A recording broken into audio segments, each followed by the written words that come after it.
Financial Times remet à la Turquie une liste des noms de 5000 terroristes. Depuis une semaine, les bandes terroristes privent les habitants d'Alep de l'eau potable.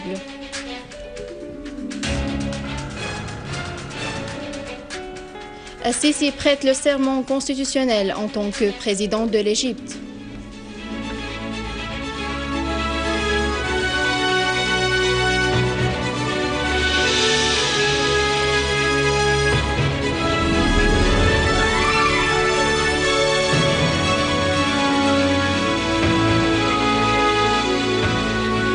Mesdames et messieurs, bonjour et merci de nous rejoindre. Le président Bachar el-Assad a reçu un télégramme de félicitations de la part de son homologue nicaraguayen, Daniel Ortega Saavedra, pour sa victoire à la présidentielle. Dans son télégramme, le président Ortega a apprécié en son nom et au nom de son peuple les efforts déployés par le président el-Assad pour réinstaurer la stabilité et la paix en Syrie, encourageant ainsi le dialogue, la solidarité et la complémentarité. Le président Ortega a précisé que la victoire du président el-Assad à la présidentielle confirme l'esprit de la paix dont dispose le peuple syrien ami.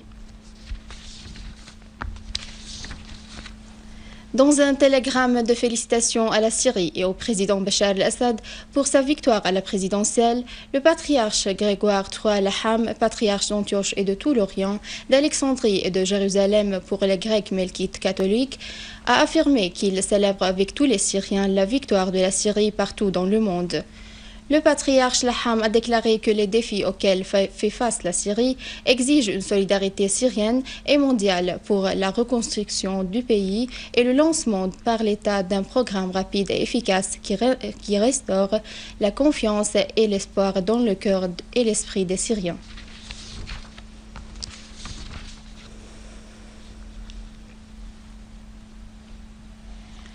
Le président égyptien élu Abdel Fattah el-Sisi a prêté le serment devant la Cour constitutionnelle suprême au Caire pour un mandat présidentiel de 4 ans. La cérémonie s'est déroulée en présence du président sortant Adli Mansour, de chefs et membres du gouvernement, ainsi que d'un certain nombre de chefs d'État étrangers. Étaient également invités à la cérémonie Ahmed al-Tayyib, cheikh d'Al-Azhar, le pape Tewodros II, pape d'Alexandrie, et le patriarche de l'épiscopat Saint-Marc, Al-Kawar al-Murqusiyya. Dans sa première déclaration officielle après son élection, le président Sisi a affirmé que l'avenir est entre les mains des Égyptiens qui ont milité pour la liberté, la dignité humaine et la justice sociale. La cérémonie a marqué le transfert du pouvoir entre le président sortant Mansour et le président élu Sisi qui a largement remporté la présidentielle.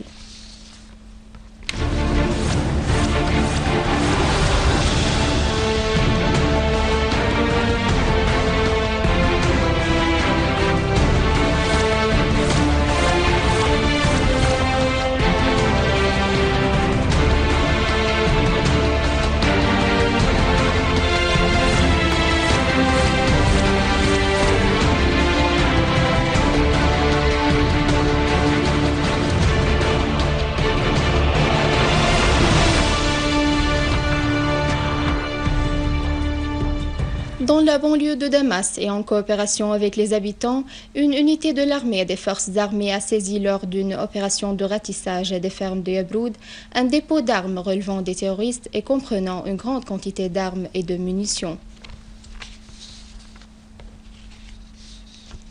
À Alep, les groupes terroristes armés continuent depuis plus d'une semaine de priver les habitants de la ville de l'eau potable dans une nouvelle violation des droits de l'homme les plus fondamentaux et élémentaires, ce qui menace d'une catastrophe humanitaire.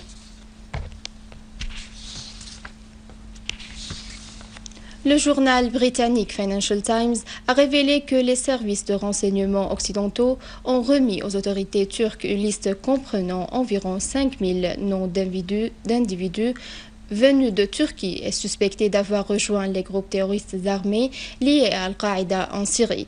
Le journal a ajouté que les responsables des renseignements occidentaux craignent que ces groupes constituent une très grave menace d'attaque terroriste contre l'Occident durant des années après leur retour dans leur pays d'origine. Parallèlement, une source sécuritaire turque a reconnu dans des déclarations à la presse que les mercenaires qui s'infiltrent en Syrie viennent de certains nombres des pays occidentaux et des États-Unis à Istanbul en avion et payent des frais de visa dans les aéroports Atatürk et Sabiha Gökçen. Le quotidien autrichien Al-Kronat Zeitung a signalé le retour de près de 50 terroristes autrichiens d'origine étrangère de la Syrie en Autriche. Ces terroristes sont considérés comme une bombe à retardement qui menacerait l'Europe, il a en outre affirmé le journal. Les gouvernements occidentaux font à présent face à une machine de guerre et aux terroristes et qu'ils ont eux-mêmes créés et alimentés pour envoyer en Syrie. Le quotidien a ajouté que les gouvernements occidentaux ont commencé à intensifier leurs mesures de sécurité pour faire face aux dangers des terroristes regagnant leur patrie après avoir reçu des entraînements sur les méthodes de meurtre et de torture les plus atroces.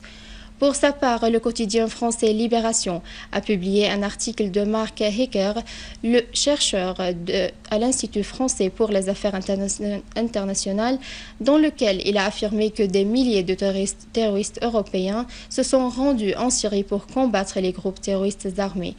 Hecker a précisé que la crise en Syrie, depuis ses débuts, a attiré quelques 12 000 terroristes européens, dont 700 français. Hecker a en outre souligné que le retour de ces terroristes en Europe constitue un grand danger, affirmant que les effets de la crise syrienne sur l'Europe apparaîtront durant les prochaines années.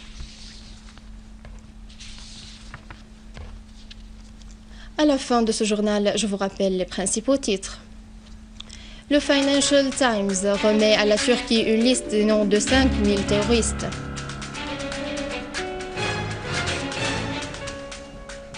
Depuis une semaine, les bandes terroristes privent les habitants d'Alep de l'eau potable.